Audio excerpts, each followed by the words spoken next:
C'est maintenant l'heure de ton rendez-vous avec une psy. Bienvenue à un nouvel épisode de Rendez-vous avec une psy. Aujourd'hui, je vous parle d'un sujet qu'on vit dans toutes nos relations. On va parler aujourd'hui des non-dits. Qu'est-ce que c'est? C'est quoi ça? On le fait dans toutes les relations. Des fois, de garder des choses qu'on n'ose pas nommer, qu'on n'ose pas montrer, que ce soit des émotions difficiles, que ce soit des besoins qui sont pas exprimés, qui sont pas vraiment verbalisés à l'autre. Des fois, c'est nos attentes aussi qu'on nomme pas. Ce qui fait en sorte que... Pourquoi qu'on fait ça, dans le fond? Souvent, c'est pour se protéger. Évidemment, on veut pas créer de conflit, on veut pas nuire à la relation, on veut pas créer de distance relationnelle. Des fois, on a peur de perdre l'autre si on nomme vraiment les quatre vérités ou ce qu'on ressent réellement. Alors, ce que ça fait, au bout du compte, c'est que ça fait l'effet inverse. Malheureusement, quand on reste dans des non-dits trop longtemps, je le dis souvent, ce qu'on accumule à l'intérieur de nous, ça finit par s'accumuler et ça s'imprime. Donc, ça s'en va pas, ça reste là et ça peut créer toutes sortes de choses comme, par exemple...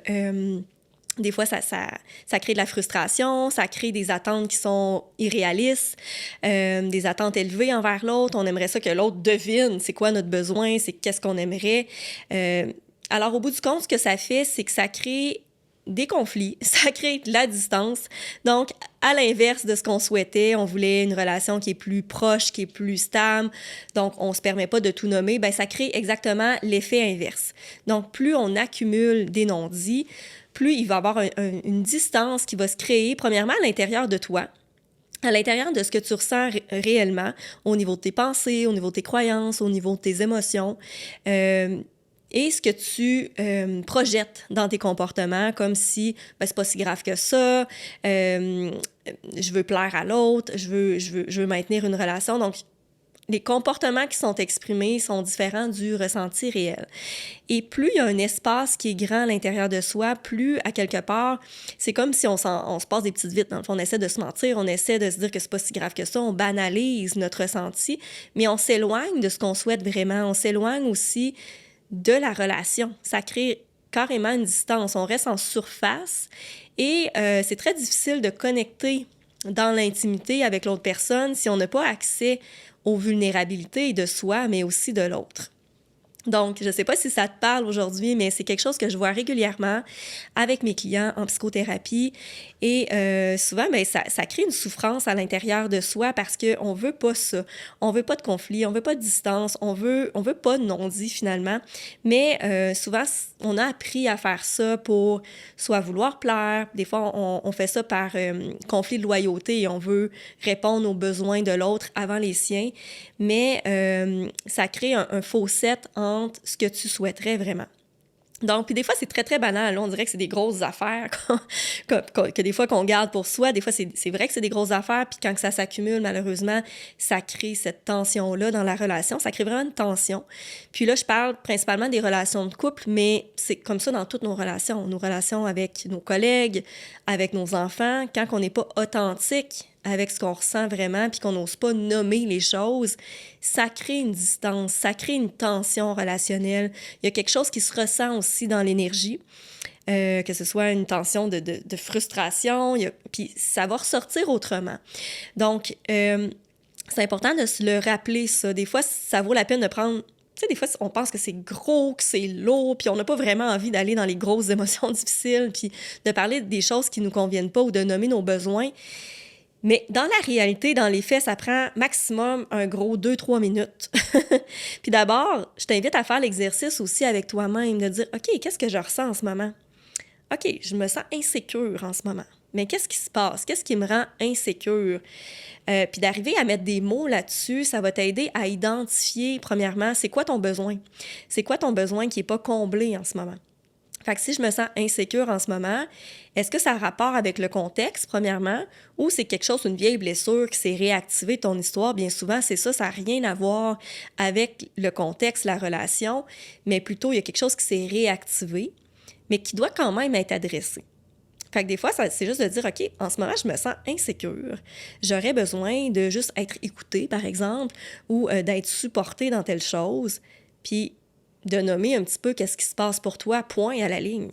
Fait que Tout ça, ça peut prendre littéralement 2-3 minutes. Puis des fois, juste de le faire avec soi-même, c'est assez pour prendre des grandes respirations, se remettre dans un état de sécurité, de prendre la responsabilité aussi de se sécuriser soi-même. Par moment, ça peut être suffisant. De dire, OK, non, c'est bon, ça, c'est un vieux pattern qui vient de se réactiver. Je suis capable de me sécuriser. Et de quelle façon je vais le faire pour pouvoir revenir à un état neutre un peu. Fait que juste de faire cet exercice-là, on n'est pas dans des non-dits envers soi-même.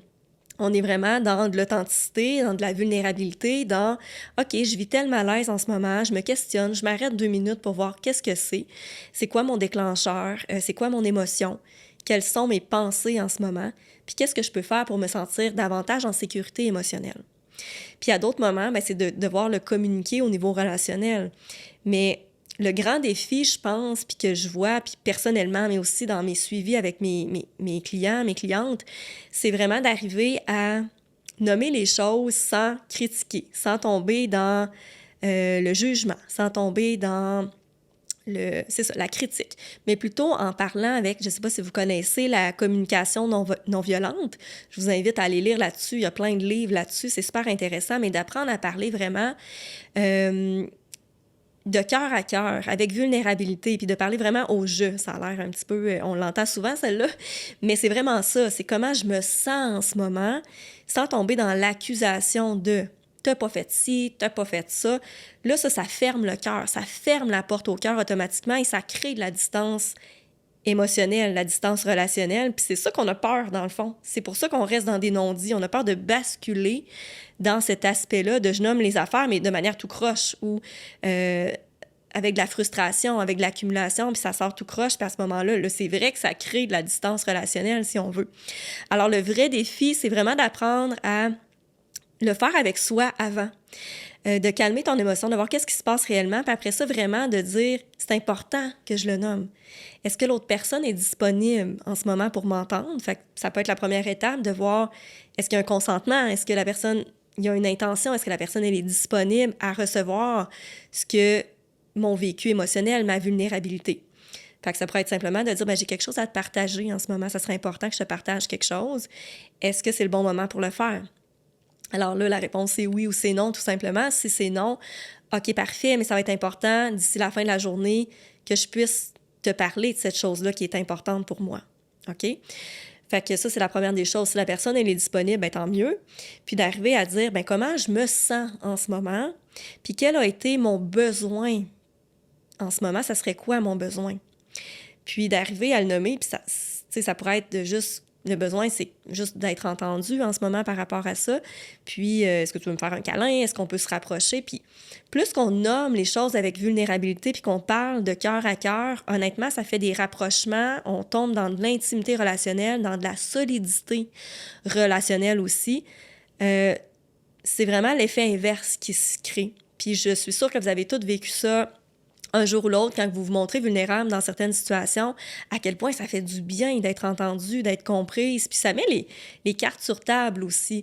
Parce que si on reste pris avec des non-dits toute la journée ou à longueur de journée, ça va transparaître, veut pas, dans nos comportements, dans nos attitudes, dans nos façons de réagir, dans l'énergie aussi, énergie de « Ouh, c'est lourd, il y a quelque chose qui se passe dans l'atmosphère ». Et ça, ce que ça fait, c'est que ça crée des interprétations. L'autre personne va se mettre à avoir ses propres perceptions, de dire, voyons, j'ai-tu fait quelque chose de pas correct? Puis là, elle va se mettre à s'imaginer plein de scénarios qui, en réalité, ça n'a peut-être rien à voir. Et qu'est-ce que ça crée, ça? Ça crée de la peur, ça crée de la méfiance, ça crée de la distance, ça crée des conflits, justement. Fait que de part et d'autre, c'est comme si on se comprend pas, on s'entend pas nécessairement. Donc, peut-être que je vous inviterais à vous observer au quotidien. Ce que j'ai tendance à éviter, à remettre à plus tard certaines choses, à banaliser certaines de mes émotions, tout ça, pour moi, c'est des non-dits. C'est du déni de soi, à quelque part, de rester là-dedans. Puis ça a des impacts, qu'on le veuille ou pas, ça a des impacts majeurs au long cours. Puis voilà. Fait que comment qu'on peut amener ça, cet exercice-là, de manière le fun. Ça peut être le fun, ça n'a pas besoin d'être dramatique non plus. Ça peut être un exercice que vous vous proposez, si on reste dans les relations de couple, de faire, par exemple, 1 fois par jour. Ça peut être avant de se coucher, par exemple, de se dire « OK, bien, qu'est-ce que tu as vécu aujourd'hui, que ce soit dans la relation ou dans un autre contexte, peut-être que tu as vécu quelque chose avec un de tes enfants puis que tu aimerais ça pouvoir le verbaliser avec quelqu'un. Peut-être que c'est au travail, par exemple. Je sais pas, moi, il y a un collègue qui a levé le ton puis ça t'a fait vivre des émotions, ça t'a fait vivre quelque chose de difficile. Ça peut être juste ça que tu partages à l'autre. Et l'autre, le défi, c'est de se mettre vraiment en mode écoute, en mode réceptivité. Fait que ça pratique aussi l'écoute dans la relation. Puis c'est de se dire, OK, ben qu'est-ce que tu as vécu? Ben j'ai pas aimé ça quand mon collègue a levé le ton. Ben je comprends. Tu sais, je comprends que tu n'aies pas aimé ça. C'est vrai que c'était pas agréable. T'sais, d'être vraiment à l'écoute puis de lui nommer peut-être, ben ça aurait été quoi ton besoin à ce moment-là?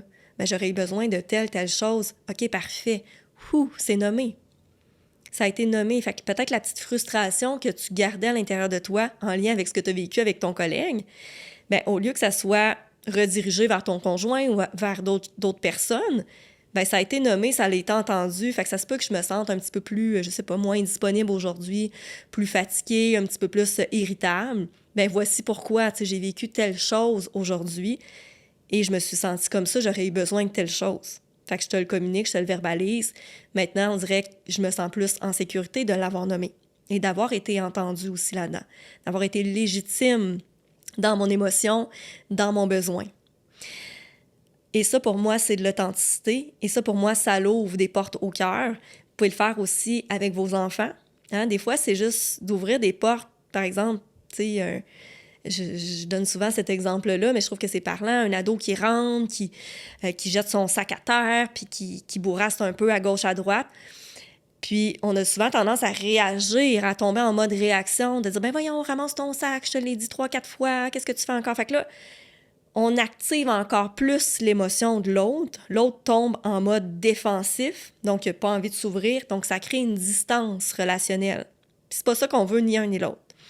Alors, des fois, de revoir nos stratégies puis de parler au cœur, ça pourrait être de dire « Mon Dieu, je vois que t'as-tu une mauvaise journée aujourd'hui? Est-ce que tu veux en parler? Parce que là, tu lances ton sac à terre. On dirait qu'il y a quelque chose qui va pas en ce moment pour toi. Mais sache que je suis là pour t'entendre si tu as envie d'en parler. » Puis l'ado peut décider d'être s'enfermer dans sa chambre, de ne pas vouloir en parler, mais c'est correct. C'est ça l'appartient à l'autre personne aussi. Fait que l'idée, c'est d'ouvrir de plus en plus de portes au cœur à l'autre, puis d'être là vraiment avec curiosité, avec intention, avec écoute, de manière intéressée, et non pas d'être un combat de se relancer, tomber dans une lutte, si on veut, de pouvoir sur qui a raison, non, c'est de ta faute, non, c'est de ma faute. C'est là, à ce moment-là, que ça crée aussi des distances relationnelles. Donc, moi, je crois fondamentalement que plus on ouvre des portes au cœur, plus qu'on écoute la vulnérabilité de l'autre personne, plus qu'on s'autorise aussi à être vulnérable envers soi-même, puis de nommer qu'est-ce qui se passe pour moi aujourd'hui. Puis des fois, ça peut être des belles choses aussi. Hey, écoute, aujourd'hui, là, mettons que tu te couches sur l'oreiller, tu fais mon exercice à chaque jour. Honnêtement, ça a été vraiment une belle journée. J'ai rien à dire. Je me sens hyper bien en ce moment. Je me sens confiante, je me sens appuyée, je trouve qu'on a vraiment connecté ensemble. Bien, on peut-tu célébrer ça aussi? Fait que tout se nomme, tout se dit, c'est juste qu'on n'a pas appris à le faire pour la majorité des gens. Donc, ça devient malaisant de le faire, alors qu'on est tous des êtres humains qui vivent des émotions, on a des pensées, des vulnérabilités. Alors, c'est tout à fait normal, des fois, de pas se comprendre tout à fait. Puis ça m'amène aussi sur un autre sujet qui pourrait être quand même assez intéressant au niveau des couples par rapport aux différents langages de l'amour. Des fois, pour certaines personnes, pour se sentir aimé, c'est vraiment de faire des choses pour l'autre, de vraiment d'être actif dans des actions. Et pour d'autres personnes, c'est d'être plus dans l'être, de vivre des choses, de vivre des expériences, d'être dans la vulnérabilité, d'être dans la connexion émotionnelle. Puis pour d'autres, ça peut être d'autres types de langage de l'amour aussi. C'est peut-être quand on rend service, quand l'autre fait des choses, quand il voit qu'il est au-delà de nos besoins. Fait qu'on a différents types de langage de l'amour, puis on en a toutes là-dedans, des préférences, si on veut. Mais ça se pourrait que des fois, on ne parle pas nécessairement tout le temps le même langage de l'amour.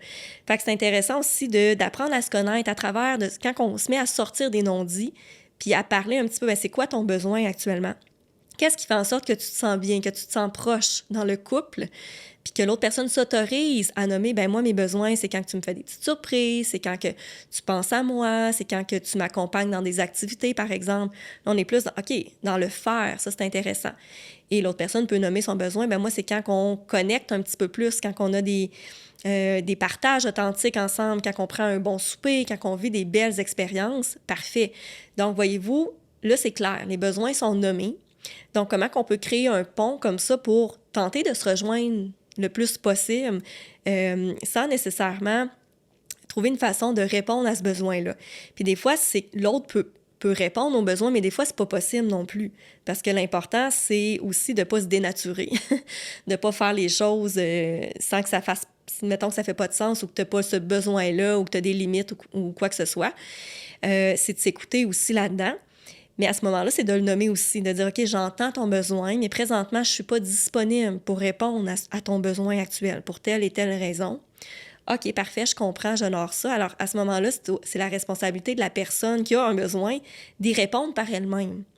Donc, par exemple, si c'est un besoin de proximité, d'avoir, je sais pas moi, de vivre quelque chose de social, là, d'être entouré de monde et tout ça, qui est parfait. Comment je peux aller répondre à mon besoin par moi-même maintenant que ça a été nommé et sachant que le partenaire, par exemple, n'était pas disponible cette soirée-là.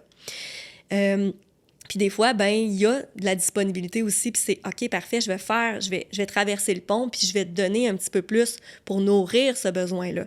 Et plus que c'est entendu, plus que les besoins sont nommés, sont respectés par soi ou par l'autre, plus ça crée aussi de l'intimité et de la proximité relationnelle. Alors, ça, c'est pour les couples. Ça peut être intéressant aussi d'aller voir les langages de l'amour puis de voir comment on peut se retrouver là-dedans. Ensuite de ça, vous pouvez le faire avec vos enfants, d'apprendre à verbaliser leur ressenti, c'est quoi leurs besoins, de voir quand c'est des mécanismes de défense aussi, de les aider à dire, OK, qu'est-ce que tu as vécu aujourd'hui dans ta journée? Je suis là, je t'écoute. OK, ça aurait été quoi ton besoin? T'aurais aimé ça rester à la maison au lieu d'aller à la garderie ou à l'école aujourd'hui? Je comprends, je t'entends. C'est vrai que c'est difficile de recommencer le lundi, par exemple.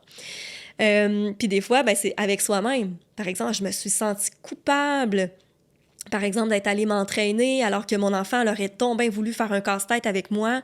Puis, ben, je me suis sentie coupable de tout ça. OK, parfait. Tu as verbalisé ton émotion, tu l'as nommé, mais tu as honoré aussi ton besoin qui était d'aller t'entraîner à ce moment-là. Donc, moins qu'on joue à l'autruche, plus qu'on est honnête envers soi, plus c'est clair, plus c'est authentique, plus on se rapproche du soi réel et moins on tombe dans des comportements défensifs, dans des comportements fake, dans des comportements un petit peu plus de surface, et plus on a des relations qui sont intéressantes, qui sont valorisantes, où est-ce qu'on sent qu'on a notre place pour exister avec nos défauts, avec nos qualités, et plus ça amène de la compréhension aussi pour l'autre personne. OK, je sais à quoi m'attendre aujourd'hui avec cette personne-là. Par exemple, elle n'est pas disponible, elle est fatiguée, elle est épuisée, elle a besoin de soutien. Parfait, je sais à quoi m'attendre maintenant. Fait que je vais peut-être lui offrir un peu plus de mon aide, je vais peut-être la laisser plus tranquille, plutôt que d'être dans l'espoir que l'autre devine que je suis fatiguée et que j'ai besoin d'aide. Ça, c'est un pattern que j'entends régulièrement aussi.